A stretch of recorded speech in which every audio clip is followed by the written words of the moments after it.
Obrigada, gente. Boa tarde para todo mundo. Estavam perguntando agora, brincando, se eu ainda fico nervosa. E ainda fico, acho ainda mais quando é um projeto assim, que é um projeto nosso, que vem do nosso coração. Assistindo, estava super emocionada aqui de assistir tudo que a gente está conseguindo fazer. É um projeto independente e pela primeira vez a gente está ao vivo e vocês estão fazendo parte desse momento muito importante para a gente. Então, muito obrigada pela presença de todo mundo. Como a Carol falou, muito obrigada por estarem aqui com a gente hoje. É uma honra. E segue lá o canal no YouTube, clica no sininho. A gente ainda está aprendendo essa parte aqui, de fazer esse jabá, mas é importante. Então, faça isso. Valeu. A gente já explicou um pouquinho ali, né, sobre o que é esse projeto, que vem de um desejo meu e da Maria de ir muito além do esporte, porque a gente entende que o esporte ele traz de uma forma muito natural, mas muito crua e real também, muito do que a gente vive, do que a gente vivencia na vida e nos diversos momentos e desafios. Só que hoje vai ser diferente, né, Maria? Porque hoje a gente vai muito além do esporte com trilha sonora. A gente vai trazer também esse papel da música como expressão, mas também como formação de uma sociedade, como reflexo dela. E a gente tem 2 convidados muito, muito legais. Não dá para fazer suspense, que já está aqui, né? Mas enfim, vou lá, vamos chamar. Charles Gavan, sócio-diretor Macacofa, mas o currículo é muito maior que esse, tá, gente? Muita gente deve lembrar, baterista, de 20 anos com os Titãs, também pesquisador, produtor musical, saca muito de esporte, está na bancada do Redação Sport TV, já tem 11 anos, é isso, Charles? Minha memória é ruim, mas é isso, 11 anos. Apresentador também, então acho que a gente vai estar mais que em casa. Charles, por favor, é um prazer te receber.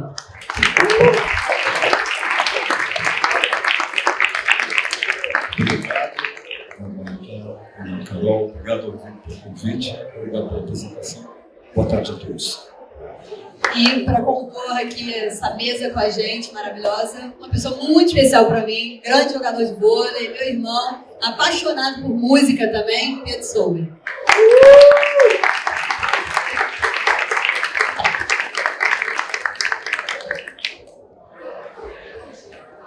Obrigado, pessoal. Obrigado, Carol. Tamo junto. Não, é engraçado porque antes de começar, o Pedro falou, pô, Maria, você vai falar que eu toco alguma coisa do lado do Charles Gavan, cara, eu vou ficar morrendo de vergonha, mas é verdade. Então, assim, a gente cresceu numa casa apaixonada por música. O sonho da minha mãe era ter um filho músico, acabou tendo 3 atletas, nenhum talento para música, além do Pedro, realmente, que adora a cara dele. Mas, bem, Pedro, a mamãe tinha essa paixão pela música, botou a gente para fazer tudo que era instrumento. Eu queria te perguntar, começar logo com você, o quanto esse valor todo que a gente aprendeu da paixão pela música como um todo, assim, o quanto isso veio com você na sua carreira, o quanto te ajudou e o quanto é importante para você ao longo da vida mesmo. Olha, eu não sei se me ajudou diretamente, assim, no esporte, né? Me ajudou porque a música, ela faz a gente ir para vários lugares diferentes. Então eu tive... e o meu gosto musical foi bastante variado por conta do meu pai, que tinha um gosto completamente diferente da minha mãe, por conta dos meus padrastos, por conta das amizades que eu fiz. E isso, assim, não passa só pelo esporte, passa por um prazer que eu tenho na vida, assim, com a música, que é gigantesco, assim, a música me faz chorar, a música me faz sorrir, a música... Eu tenho uma dificuldade de me emocionar e quando eu escuto música, são os momentos que eu mais me emociono na minha vida, assim, mais do que talvez até dentro de quadro.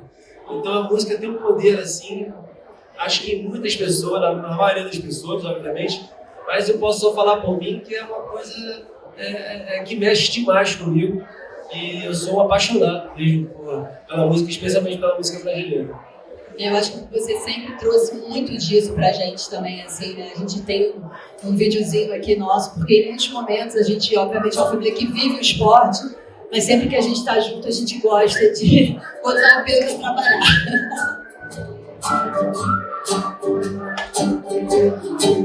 Tá suando agora aqui.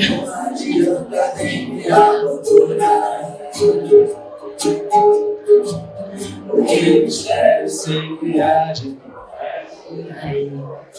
Pedro, te ouvindo falar sobre a música, muito disso poderia ser dito sobre o esporte. O quanto nos emociona, o quanto traz lembranças, o quanto marca a nossa história. E aí, Gavão, a gente teve a sorte de tomar um café com o Gavão no Argumento, de ouvir, porque tem muita história ali, gente. Eu sinto que a mesa é curta hoje, viu? Porque tem muito para ouvir, porque além de músico, você é um estudioso, é apaixonado pela música. E a gente, por vários momentos, falou dessa correlação que esporte e música tem como reflexos da sociedade, mas também agentes de transformação. Como muitos momentos históricos nossos, eles estão ligados ao esporte e estão ligados à música. E aí existe um papel social que é muito importante nos dois, e através de uma forma muito leve, né, porque é através da alegria, da emoção, mas o esporte e a música trazem para reflexão e para o questionamento. Excelente pergunta. Na verdade, assim, no caso da minha geração, eu sou de 1960, né? Não me lembro de alguém da minha turma que não quisesse ser jogador de futebol. O futebol veio, o esporte, na verdade, veio muito antes da música. A música veio depois. No meu colégio, sou de escola estadual de São Paulo, no meu colégio nós tínhamos os campeonatos de futebol salão, os campeonatos de remo, de basquete, de voleibol, mas tínhamos também os festivais, um festival por semestre. Né? Então, no primeiro semestre, um festival de música autoral no colégio, e o segundo semestre, um festival de música, simplesmente uma amostra de música, você podia tocar e cantar o que você quisesse. Eu sou resultado desse ambiente, né? Na verdade, a música vem depois, assim. Mas, de fato, como transformador social, o papel do esporte na música, até hoje eu ainda acho que a gente no Brasil, poderia ser muito melhor nessa área. Apesar, acho que a gente progrediu bastante, mas assim, tanto o Ministério do Esporte quanto o Ministério da Cultura, de diversos governos, deviam ter assim, mais dinheiro, mais recursos para investir nisso, porque de fato, sobretudo nas comunidades carentes, a gente sabe, uma forma de educar, de afastar jovens daquele caminho que ele deve ir, é através do esporte, é através da música. Né? E nós temos muitos pontos de contato, como você já resenhou, Carol, entre a música e entre o esporte, que é o que a gente vai falar aqui. Exato, né? São duas manifestações assim, importantíssimas e reflexo enorme da sociedade. Então, espelho, né? Um espelho total. E uma coisa que eu acho que muita gente às vezes confunde é que acha que assim, o músico é boêmio, o atleta cuida da parte física e não percebe o quanto de parte física tem para ser músico. Você falou pra gente o quanto você fez, eu queria que você contasse um pouquinho da sua preparação para essa turnê de reencontro de vocês, os Titãs. Na verdade, existe a boemia, existe o músico, é um sujeito por natureza noturno, né? Sim. Porque trabalha na noite, mas uma coisa é independente da outra. De fato, quando nós tivemos um acordo dos Titãs de voltar à formação original, isso em 2023, fizemos uma turnê chamada Titãs Encontro, que passou pelo Rio de Janeiro. Nós fizemos 8 shows aqui no Rio de Janeiro, felizmente todos lotados. Foi uma turnê muito, muito boa de fazer, muito emocionante para nós, integrantes e ex-integrantes. Né? Mas, enfim, quando chegamos no repertório, só para vou rápido agora. Quando chegamos no repertório, depois de várias discussões, né, Titãs é um parlamento, na verdade, né? Todo mundo tem peso igual na votação. Chegamos à conclusão que grande parte desse repertório deveria ser dos anos 80, que a gente ia basicamente focar na fase em que fomos 8, incluindo nosso querido Arnaldo Antunes, que estará aqui hoje, se não me engano, falando aqui nesse evento, aqui nesse encontro incrível. Então focamos nesse ponto. Então, aí é o seguinte, então, vamos tocar as músicas daquele período, daquele jeito como a gente tocava. Nós tínhamos 24, 25, 26 anos quando gravamos, né? E assim, no meu caso especificamente, eu como baterista, para tocar o som dos Titãs como deve ser tocado, com intensidade, com força física, com concentração, hoje eu sou um músico muito mais experiente, eu acho que eu sou um músico melhor. Porém, do alto dos meus 63 anos, quando fiz a turnê, agora tenho 65, né? Eu fiquei preocupado com a questão. Bom, quando eu toquei desse jeito, quando eu fiz esse registro, esse fonograma, eu tinha 24, 25 anos, 26. Eu era mais ágil, mais leve, tinha uma musculatura diferente da que eu tenho hoje, obviamente, né?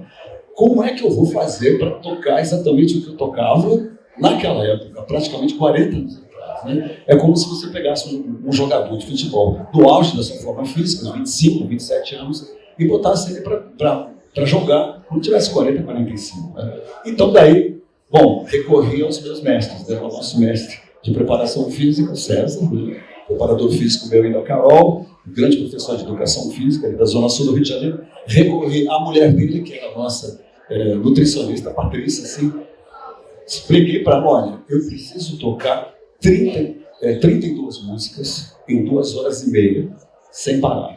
com toda a força Tá aqui física. até, Charles, ó. Guardanapinho que você me deu. Tá com a colinha, né? Com a força física que é necessária para que aquele som aconteça do jeito como tem que acontecer. Então, a Patrícia, a nutricionista, falou: vou tratar você como um atleta. E a turnê será a sua Copa do Mundo. E aí fizemos uma reprogramação alimentar. Eu continuei treinando todos os dias de manhã. De manhã, treino físico na academia. Almoço, à tarde, bateria, 2h30, 7 list inteiro. E alimentação extremamente regrada. Né? Então, a preparação foi assim durante mais ou menos alguns meses, até a turnê começar em abril de 23. E no meio disso eu tive uma operação de hérnia. Tive 2 hérnias que eu descobri que tinha e encaixei ali no meio disso tudo, uma operação. E foi, de fato, uma Copa do Mundo, assim, porque eram 10 shows no começo, que viraram 48. Foi uma turnê que durou praticamente um ano, uma turnê, modéstia à parte, vitoriosa, muito boa de fazer, muita gente se emocionava nos shows, né? Porque resgatamos uma parte da história do nosso país que é muito ali, importante dos anos 80. Isso foi a turnê Titãs em Ponto. E eu ali, o meu ofício de baterista, ele de fato parece um pouco em várias modalidades. Acho que a gente pode falar isso mais um pouco à frente, não vou aqui monopolizar. E o atleta vive isso também, né? E o Pedro viveu isso tem muito pouco tempo, né, Pedro? Você parou de jogar tem muito pouco tempo. Como é passar, atravessar por esse momento em que você vai sentindo que você vai perdendo potência, que é natural, a gente vai perdendo, né, nas diversas áreas da nossa vida, apesar de a gente ter ponderado também que como músico, né, como atleta, se ganha muito mais, você tem mais experiência, você se localiza melhor ali, enfim, estou eu imaginando porque eu não tenho essa experiência. Mas como foi para você lidar com essa transição? Você vai ganhando mais a manha, vamos falar assim, mas que você às vezes quer aquela reação e você quer aquela explosão e teu corpo não responde. No meu caso, eu comecei a sentir bastante dor, né? Meu quadril hoje em dia tá uma merda, meu quadril não funciona mais. E fora isso, eu virei um chato com os outros parceiros mais jovens, porque eu vi o potencial deles, eu queria que eles fizessem o que eu sabia que eles podiam fazer, porque eu acho que o meu olhar melhorou, exatamente assim, eu passei a entender mais de voleibol, mas eu não tinha mais como fazer o que eu fazia, eu já não saltava o que eu saltava, eu já não tinha a potência de ataque que eu tinha, então eu acho que eu consegui sair na hora certa. Na verdade, ainda podia ter saído um pouquinho antes, porque assim, eu precisava pagar um preço muito alto, né? Para ser atleta, você tem que pagar um preço muito alto depois dos seus 30 e poucos anos, que é fisioterapia, se alimentar bem, dormir cedo. E eu fiz isso por um bom tempo da minha vida. E eu olhei e falei, eu não sei se eu quero mais isso para mim, eu não estou mais afim dessa rotina de atleta que eu vivo desde os meus 13, 12 anos de idade. Eu estava esse final de semana com meus sobrinhos viajando e eles brincando de pegar. Eu falei, caramba, quando eu tinha a idade deles, eu estava na seleção carioca, em Quissamã, dormindo num CIEP, num saco de dormir, sabe, comendo bandejão, com a equipe da seleção carioca. Então eu passo por isso, são muitos anos, então é muito cansativo mesmo. E para mim caiu minha ficha que eu não queria mais pagar esse preço. Então para mim foi fácil, assim, não foi difícil. Pelo menos até agora está sendo fácil. Eu estou bem feliz, até porque eu fui pai agora, vou ser pai de novo. Então eu estou num momento muito feliz, assim, de ter parado num momento muito especial para mim. E você falando isso, a gente estava comentando também o quanto essa vida de músico tem isso muito parecido. Você viaja com a turnê, você fica fora e até a sua saída, né, nos Titãs foi muito por conta da sua família. E conta um pouquinho pra gente também desse momento. Olha, depois de 25 anos de estrada, sem autonomia de agenda nenhuma. A autonomia é da agenda, né? Você não pode estar num compromisso de família. Quantos shows perdi, queria ter visto e não consegui ver, porque estava na estrada. Né? Me lembro até de um show que fizemos em Vitória, e nesse mesmo dia o Police estava se apresentando aqui no Rio de Janeiro. O retorno do Police, né? Essa banda que eu amo tanto, The Police. Né? E eu estava tocando em Vitória, e o show estava até sendo transmitido pelo Multishow. E tinha muita gente no nosso show que eu fiquei com raiva. Eu falei, mas você devia estar na televisão vendo The Police, não a gente.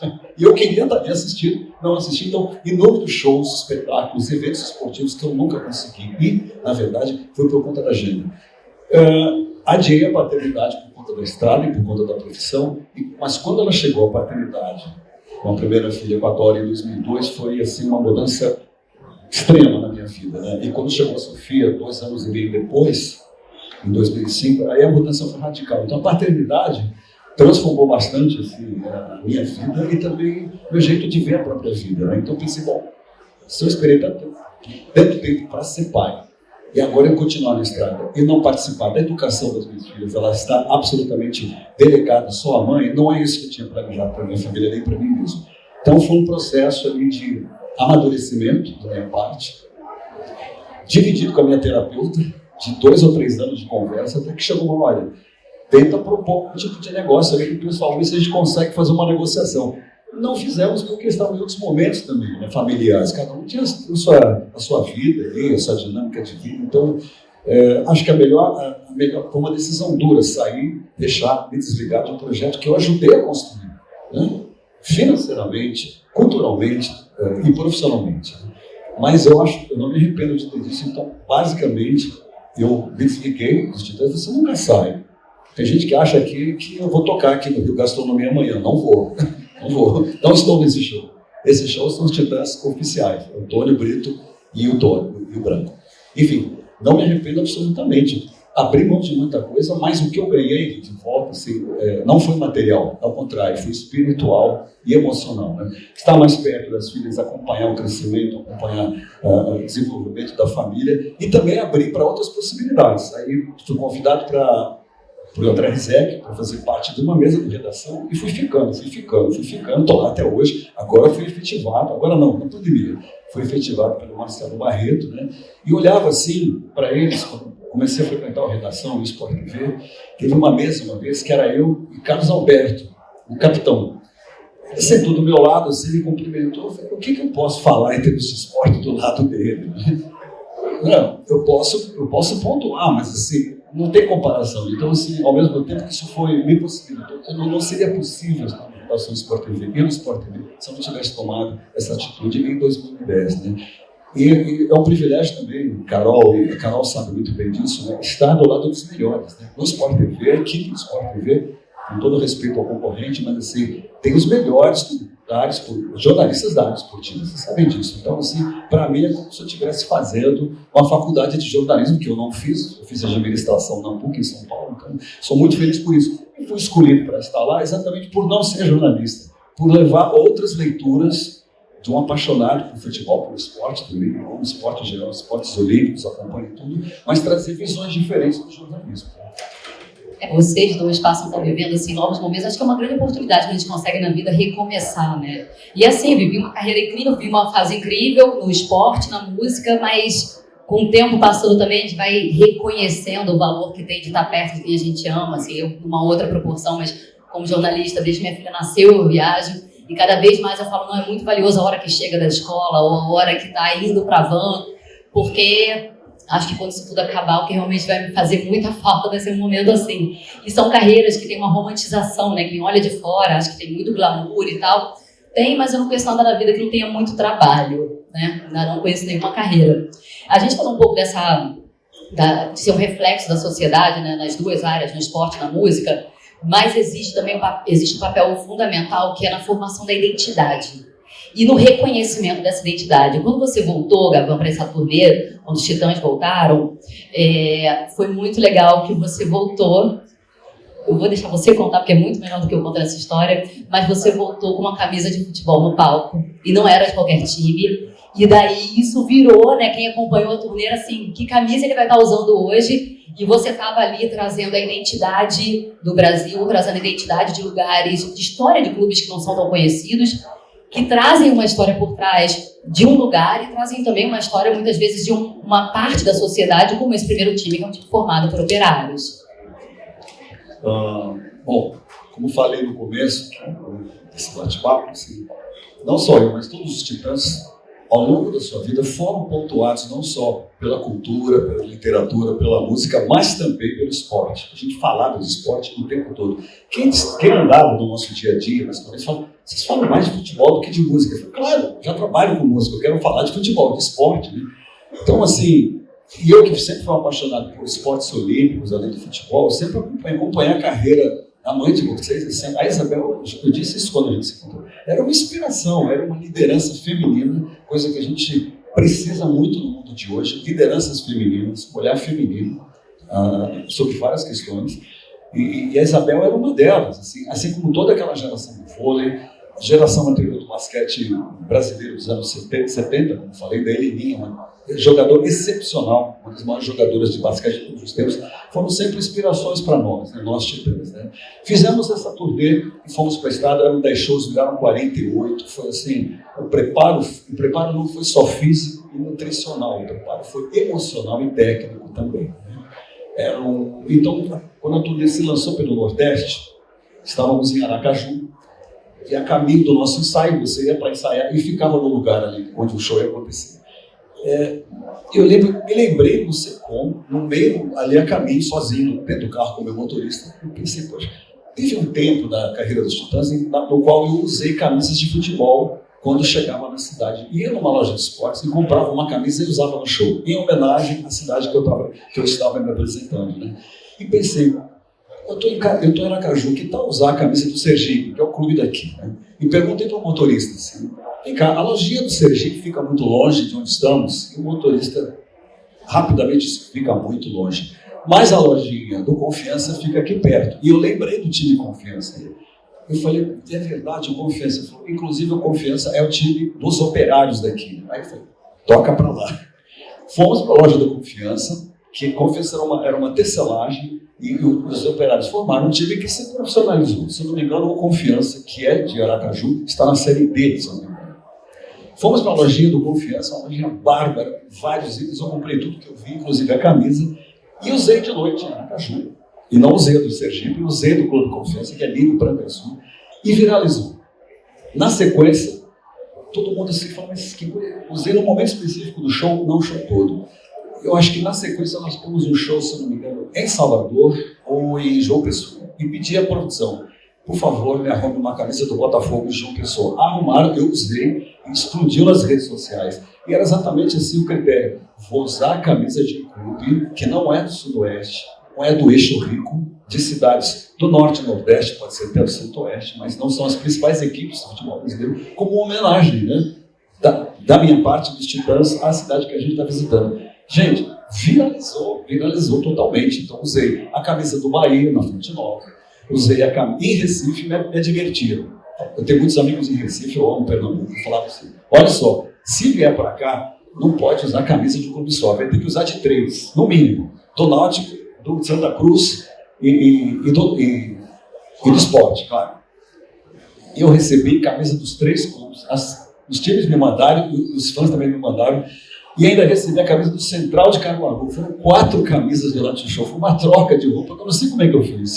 Não sei como é que... Mas durante o show eu tive que usar. E cada camisa que eu usava, o outro vaiava. Era aquele... O cara do Náutico vaiava do Sport vaiava do Santa Cruz, assim por diante. Mas foi assim, foi uma coleção de camisas. Eu fiz até um artigo para o Globo, fiz um artigo para a revista Placar, assim, comentando como... Dentro do ambiente da música, ainda o futebol, ele tem visibilidade, entendeu? Entende, de fato, as pessoas se reconhecem. Hoje eu vejo mais gente com camisa de time de futebol que com camiseta de banda, de rock na rua, que era comum da minha geração. Bandas de rock, todo mundo tinha sua camiseta, do Led Zeppelin, do Black Sabbath, do The Doors, do Pink Floyd, da Janis Joplin, do Jimi Hendrix, do Beatles, Stones. Hoje, camisa do Vasco, do Fluminense, as pessoas preferem camisa de futebol. O futebol, ele passou à frente em termos de visibilidade pop da própria música pop. Né? Isso já aconteceu lá atrás. Eu não me lembro que antropólogo disse, mas disse: no futuro, os jogadores de futebol serão os grandes astros pop, que hoje são os artistas de rock. É o que aconteceu. Né? Não, você falando isso é realmente impressionante, porque a gente tem, da mesma forma que a música e o esporte são espelhos da sociedade, também é um lugar, o palco e a arena, obviamente, que tem que ser muito bem aproveitado, porque é uma grande oportunidade que a gente tem também de trazer alguma forma de questionar o que está acontecendo na nossa sociedade. Eu, assim, como você falou, a gente vem de uma família que tem essa tradição, assim como a sua família dos Titãs, né, que hoje em dia você não integra, mas sempre vai integrar, não tem jeito. Queria ouvir o Pedro um pouco falando desse momento também, né, o quanto se posicionar sempre foi tão importante para você, aproveitar esse espaço de jogo, da sua profissão e a voz que você tem também. Olha, eu nunca... Eu acho o máximo, né, assim, quem conseguiu se posicionar, como a minha irmã Carol, por exemplo. Né? O que a Carol fez foi, né, no momento que a gente vivia de trevas no Brasil, e a Carol se posicionar contra aquele governo horroroso que a gente teve há pouco tempo atrás, da forma que ela se colocou, foi uma das coisas mais bonitas, e aquilo deu uma proporção para ela no esporte e em outras áreas gigantescas. E acho que minha mãe sempre foi assim também, nunca deixou passar nada, sempre se posicionou. Eu acho isso muito importante. E os atletas, hoje em dia, você vê assim, quando acaba um jogo de futebol, né, os atletas não têm direito nem a dar uma entrevista. Né? O assessor de imprensa do time escolhe quem vai falar e só um fala, ninguém pode falar. Os discursos são todos parecidos. Né, assim, e é lamentável isso. Então, assim, eu acho triste que o esporte tenha tomado essa vertente, assim, porque é muito... eu acho triste mesmo, acho lamentável, mas que bom que tem pessoas que conseguem se posicionar e bater de frente e ter um olhar maior, e como a minha irmã teve, como eu morro de orgulho dela, minha mãe, e de quem se posiciona dessa forma. Ainda bem. O acesso tem diminuído também, né? Eu acho que o acesso mudou muito, falando com quem está ali tentando a entrevista, né? Hoje é muito mais restrito em futebol, por exemplo, pensando nos times de futebol, a gente antigamente tinha acesso ali ao jogador do treino, depois do treino, hoje não, e existe essa escolha, né, de quem vai falar, e muitas vezes não é quem tem algo a falar naquele momento ou quem gostaria de falar. Acho que é um efeito também do que a gente vive em rede social, né, que eu vejo muitas vezes os atletas com muito receio do recorte que vai ser feito do que eles estão falando, que é uma responsabilidade. Oi, voltou. Acho que é uma grande responsabilidade aí quem trabalha com mídia, com imprensa, ao fazer o recorte, né, realmente você ter cuidado com a forma como aquilo pode repercutir, onde aquilo pode parar. Mas aí a gente entraria numa outra reflexão, porque eu vim de uma empresa falando de tecnologia, de inteligência artificial, então acho que isso tudo está muito na cabeça. Acho que é bateria. Aproveitar que o Pedro vai falar, a gente vai trocar aqui, enquanto isso não tem problema, é a graça do ao vivo, né? Eu ia completar só um negócio que por acaso, né, assim, como foi bom para o voleibol o que a Carol fez, né, naquele momento. E a própria Confederação Brasileira tentou embarrear ela. Né, assim, tentou e assim, só que foi para o voleibol de praia, aquilo ganhou uma outra proporção. É um esporte, é tão difícil o esporte olímpico ter algum retorno, né, assim, de imagem, de financeiro e tal. E aquilo trouxe uma luz para o esporte muito boa. Houve sim uma preocupação, se o Banco do Brasil ia continuar, mas de alguma forma ou de outra foi maravilhoso. Então, assim, é muito triste assim, essa forma que vem sendo lidada, eu acho, como você estava falando, de selecionar quem vai falar, quem não vai, e, bom, é isso. Deixa para lá. Vou acrescentar só uma coisa que eu esqueci de dizer na pergunta anterior. A turnê que a gente fez ela foi tão grande que em algumas capitais do Brasil a gente se apresentava em estádios. Então era muito... Para fã de futebol, a gente se apresentou na Fonte Nova, a gente se apresentou em Natal, no estádio que tem Natal, esqueci o nome agora, assim, estádios que foram preparados para a Copa do Mundo. Então, assim, havia sempre uma expectativa minha, de todos os outros titãs, entendeu? De chegar e falar, olha, eu estou no estádio, eu estou no Allianz Parque. Nós fizemos 6 shows no Allianz Parque, os 6 lotados, felizmente. 6 shows, 60 mil pessoas cada dia, né? E, de fato, era um desafio emocional bastante grande de você entrar com o estádio lotado e performar. Estamos no âmbito esportivo, que não é esportivo, em alto nível, entendeu? Aí é uma competição, no caso da música, de você com você mesmo. Você foi treinado para aquilo, né? Você se treinou para aquilo, se preparou para aquilo. Eu até inventei, assim, lendo alguns livros, assim, alguns livros que me auxiliaram nessa preparação, eu inventei uma frase que era mais ou menos assim, quando eu entrar no palco, parece coisa de meio de autoajuda, mas é. Eu falava para mim mesmo assim, hoje você vai tocar bem, porque você se preparou para isso. corpo e mente. Você se preparou, eu repetia isso várias vezes para entrar no palco, imbuído desse espírito de tocar, de apresentar o que eu tinha preparado, o que eu tinha ensaiado, e desligar totalmente do cotidiano. Tem essa questão que eu acho que talvez o esporte não passe por isso. Na hora, isso é fato, pode perguntar para qualquer músico, na hora que você está tocando no palco, às vezes os problemas do cotidiano não te abandonam. Então você está no meio de uma música tocando, você está, mas espera aí, aquela conta, será que eu paguei? Ou será que eu deixei de pagar? Quando você está jogando, acho que a concentração é diferente, você pensa, né? Pensa? Às vezes pensa. Assim, eu acho que não tem como fugir, né? A gente não consegue, não há um personagem ali, nem dentro de quadra, nem no palco. Então, os problemas a gente não deixa eles para trás. Eu acho que a maturidade que a gente estava falando anteriormente entra um pouco nesse lugar. De tipo, cara, agora eu consigo fechar um pouquinho essa caixinha aqui para olhar para essa aqui. A Carol fez a classificação dela olímpica toda, né, no pior momento, depois da perda da minha mãe. Então, assim, você subir com isso tudo, entrar numa arena e conseguir... Muito difícil. Eu acho que aceitar essa vulnerabilidade, aceitar o problema que está rolando em casa, conseguir não precisar esconder ele para conseguir performar no palco ou na quadra, numa arena, tende a ajudar mais para mim. Eu acho que a maturidade levou para esse lugar. Assim. O treino do aspecto emocional da gente, né? Que aí acho que vai do treino de cada um. Eu moro na Zona Sul do Rio e durante muito tempo, na pandemia, inclusive, eu caminhava ali, né? Fechou tudo, então eu ia caminhar na praia, né? Várias vezes eu vi vocês treinando ali. Ficava olhando assim, a gente não tinha intimidade como a gente tem hoje, mas eu olhava eles treinando assim e falava, gente, o meu treino é diferente, eu treino sozinho, dentro de casa, praticando, mas olhando para o esforço físico que vocês faziam, assim, eu ficava impressionado. Assim, isso ocorreu muito tempo, né? Estou falando agora. Assim, né? A preparação do músico, em certos momentos, é muito semelhante do atleta, na verdade. A dedicação que você tem. Quantas horas por dia vocês treinavam na areia ali do Leblon? Quantas horas? Eu pensava nisso. Chega de manhã, vai embora meio-dia. Né? Quantas horas? 6 horas por dia. Né? E em certos casos, por exemplo, tem o ex-baterista do Sepultura, hoje está numa banda de heavy metal chamada Slipknot. Ele é um atleta na bateria tocando. E ele tem conduta de atleta todo dia. Malha 6 horas por dia, depois estuda mais, sei lá, mais quantos. Para tocar naquele nível que ele precisa tocar, com aquela intensidade, com aquela dificuldade técnica, é como se fosse uma Olimpíada. Ele tem que treinar todo dia, que nem você, cara.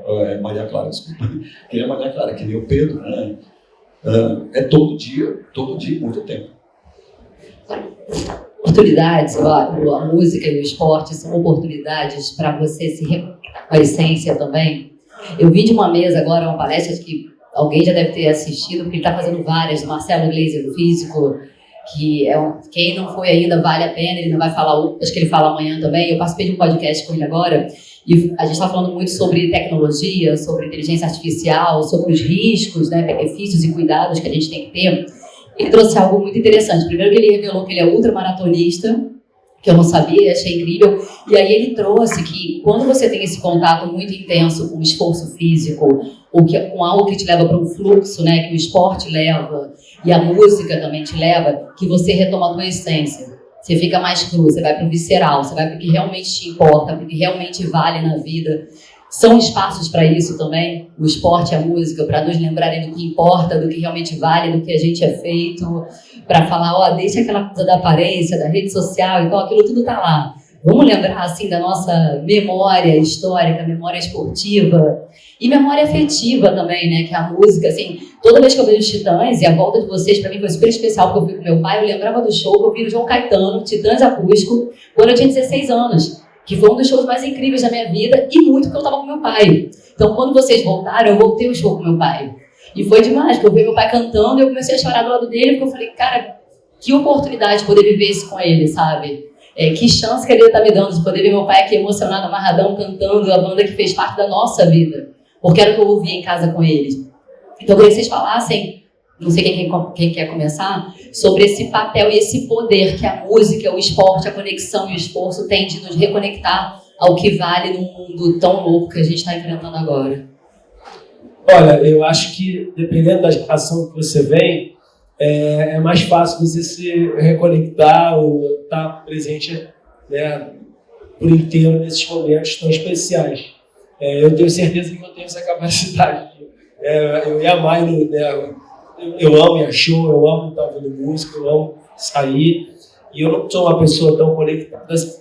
Mas eu acho que para a garotada mais jovem está cada vez mais difícil.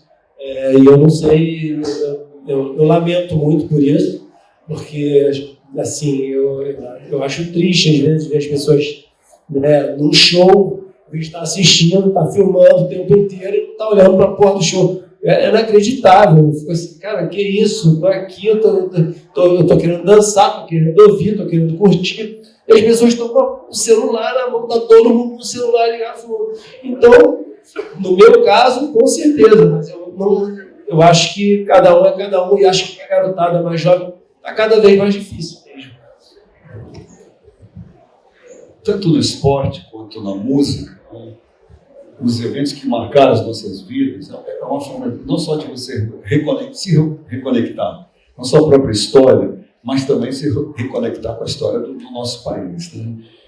A minha mulher sempre faz uma brincadeira assim, né? Você não se lembra de tal data, mas o gol do Canija na Copa de 90 você se lembra. Né? E eu me lembro, é impossível esquecer do gol do Canija que desclassificou o Brasil na Copa de 1990. Mas outro evento. Não é só o gol do Canija não, mas algumas canções que marcaram a nossa vida e pontuaram a nossa vida. Isso é estudado por médicos, né, por neurologistas, na verdade. Qual a propriedade que a música tem, acho que o futebol também tem, de marcar eventos da sua vida, e a partir, se você vê, ou se você ouvir, você volta para um determinado período da sua vida e lembra de tudo. Né? Não sabem por que a música provoca isso, não sabem. Os estudos recentes provam uma coisa que é interessante dizer, que Alzheimer, que infelizmente é uma doença que hoje está muito sendo falada, porque muita gente infelizmente sofre desse mal, né? Ela ataca quase toda a área do cérebro, menos a área que percebe, controla e sente música. Por isso os pacientes, as pessoas que têm Alzheimer, os pacientes de Alzheimer, quando ouvem música, reagem imediatamente, conseguem cantar e não conseguem nem falar e se relacionar. Né? Porque essa parte do cérebro, o Alzheimer, não chega. Né? Então, assim, muitos mistérios relacionados à música especificamente, que é uma arte abstrata, você não pega a música não tem como pegar, você ouve e sente, né? Interpreta cada um do seu jeito.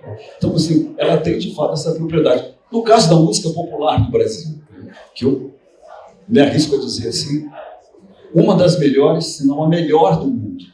A música popular brasileira em todas as suas ramificações.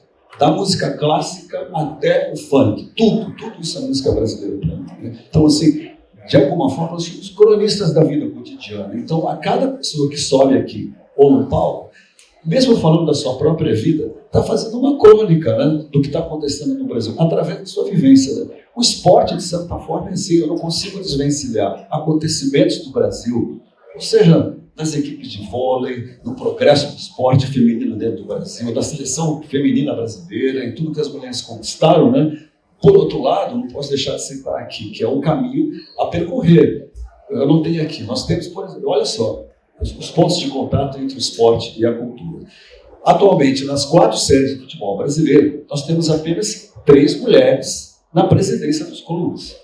Nós temos a Leila, presidente do Palmeiras, temos aqui a Miriam, que é presidente do CSA, e temos a Mariana, que é presidente do Curitiba. De 4 séries, nós temos apenas 3 mulheres na presidência. Né? E fui olhar as outras federações também, de vôlei, de basquete, de esportes subaquáticos, de skate. Só homem? Só tem homem, não tem mulher. Né? Então, isso é um retrato da sociedade? Através de esporte. Né? Outra coisa, em gravadoras, eu não procurei saber, antes de vir aqui hoje, não se tem notícia de que teve uma mulher presidindo a empresa toda. Nós tivemos diretora jurídica, diretora de comunicação, mas de presidência, que tem o poder, só homens. É um espelho da sociedade. Infelizmente, uma sociedade que a gente ainda tem que lutar muito na música e no esporte. Completamente patriarcal. Acho que a gente agora vai agradecer muito vocês e abrir um pouquinho para pergunta. Porque a gente sabe que tem muita gente interessada em saber mais do Charles e do Pedro aqui também. De repente.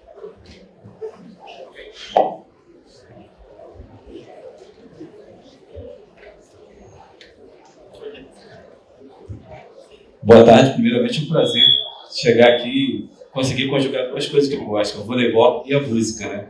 Então, para o Pedro, essa questão de treinar, se manter sempre em alto desempenho, chega realmente o momento que o atleta para. Eu jogava Master, hoje em dia eu pulo se passar uma girete deitada, arranco meu calcanhar. Então, assim, é escolher realmente o momento, né? E para o Charles, acho que é até um elogio, né? Que eu acompanho o Charles desde a época do título na Maquia, do Circo Voador, quando era aquela lona azul ainda. E nessa volta agora eu vi o Charles tecnicamente tocando muito, muito, muito bem. Então, assim, essa questão da maturidade, você amadurece e você também melhora, né? Enquanto músico, né? Tem qualidade técnica, você aprecia a música e tem isso. Então, acho que é fundamental, realmente. São momentos diferentes, né? Tem baterista tipo o Tommy Alves, que está com 80 anos, está tocando, e cada um tem um limite, mas é muito bonita essa carreira de vocês, né? E Maria Clara, eu olho assim, eu vejo a sua mãe, igualzinho, né? Então, assim, a mesa maravilhosa estava passando e parei aqui para curtir vocês. Parabéns pelo evento. Muito obrigado. Só pontuando que você falou obrigado pelo elogio, pode voltar a voz. Volta a voz do Pedro. Está aberto? Não, fechou, Pedro. Bom, vamos lá. Estão ouvindo? Agora sim.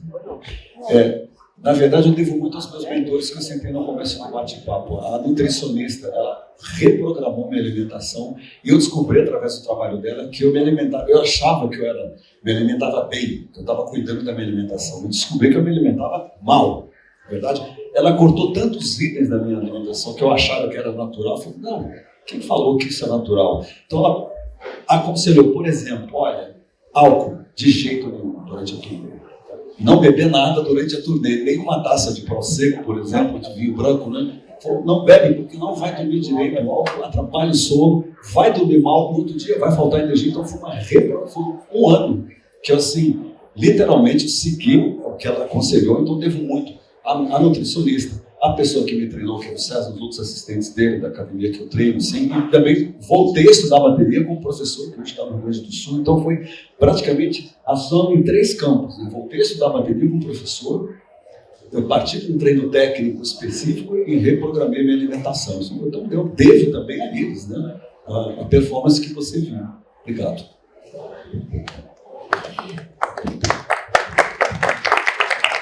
Músico e atleta, mais alguém quer aproveitar que a gente já está chegando aqui ao finzinho mesmo do tempo? Gabi Vidal. Boa tarde. Bom, me apresentou, né, Gabi? Eu sou Gabi Vidal, sou destemida, presente.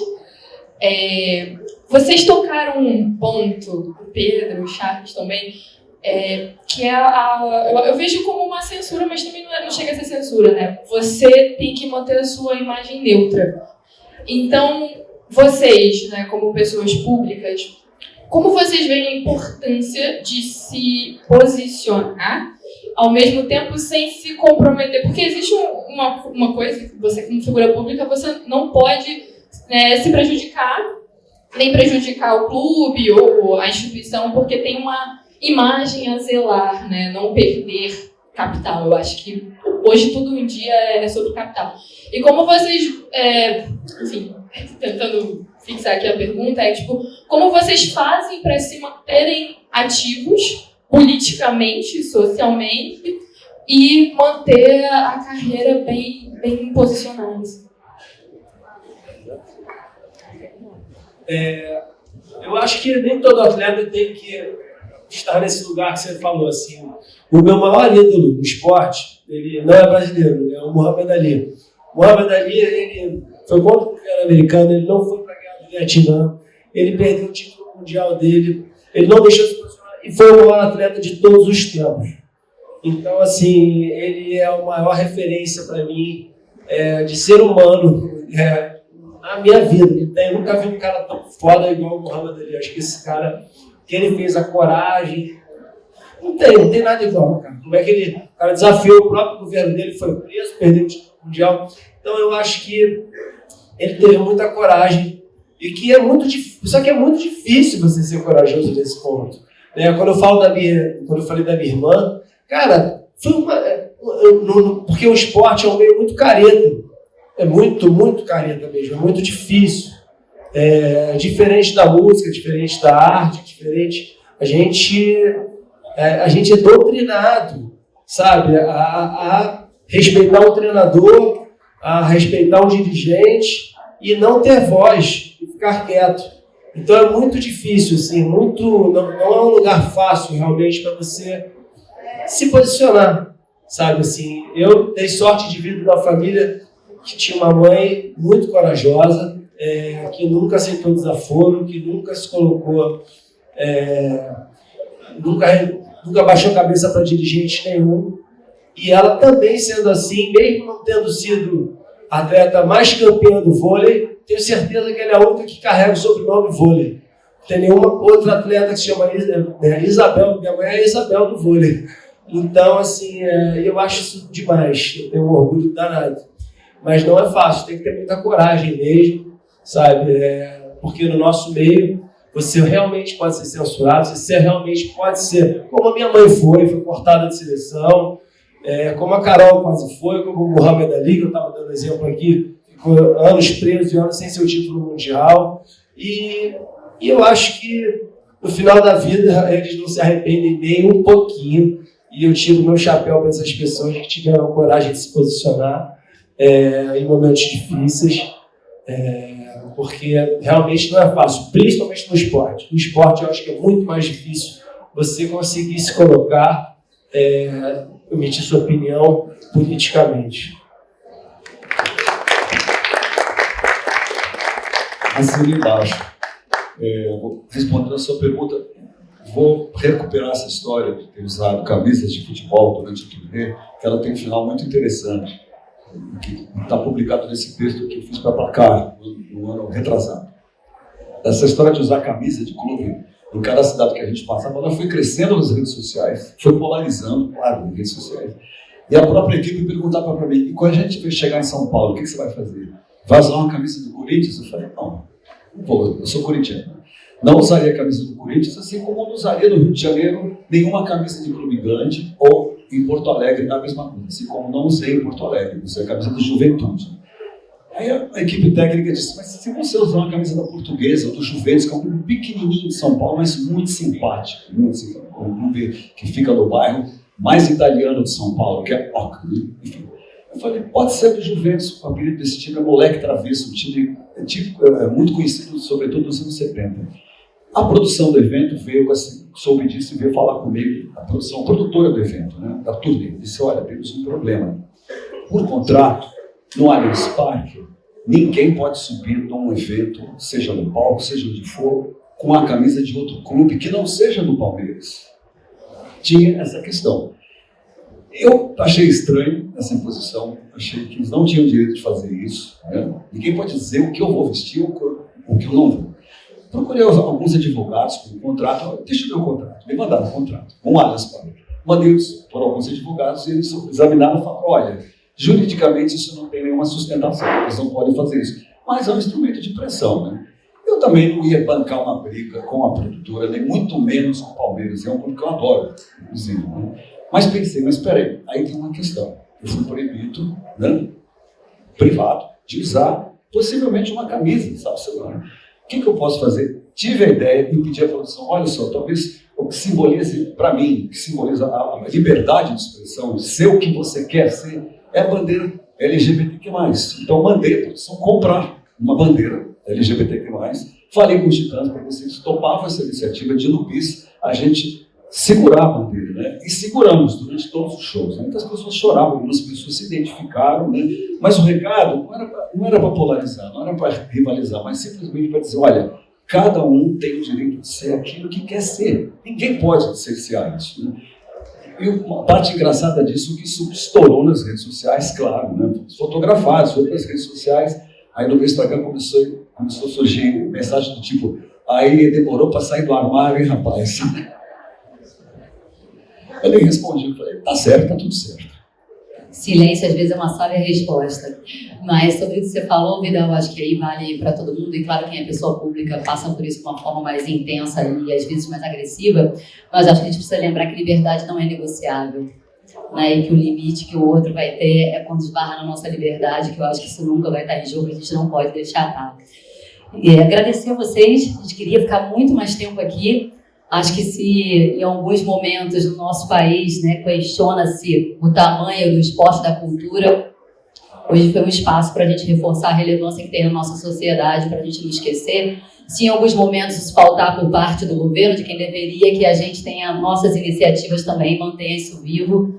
Para a gente foi muito especial estar aqui com vocês, com o público, no nosso primeiro momento. Então, antes da gente encerrar, que aí tem mais um momento muito especial, agradecer a Maria pela parceria, a gente que está nessa, num projeto totalmente independente, feito com toda a nossa paixão, com todo o nosso propósito, no que a gente acredita, com a inspiração que eu acho que a sua família traz, mas que você também, para mim, traz muita pela tua coragem. Você não lembra sua mãe só fisicamente, tem muita da atitude, e é uma honra estar nesse projeto com você, e eu tenho muito orgulho na proporção, né, que a gente pode, da coragem que a gente está tendo de estar aqui, de estar lutando pelo que a gente acredita.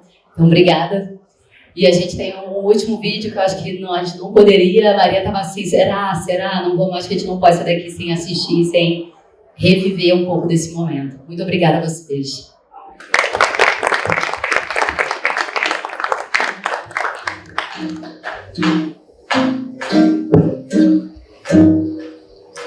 Eu faço sangue e amor até mais tarde, e tenho muito sono de manhã. Escuto a correria da cidade que arde e a pressa ao dia de amanhã. De madrugada a gente se ama, e a fábrica começa a buzinar. O trânsito contorna nossa cama, reclama do nosso eterno espreguiçar. No colo da bem-vinda companheira, no corpo do bendito violão, eu faço samba e amor a noite inteira. Valeu. A música, o esporte e a luta continua em vida.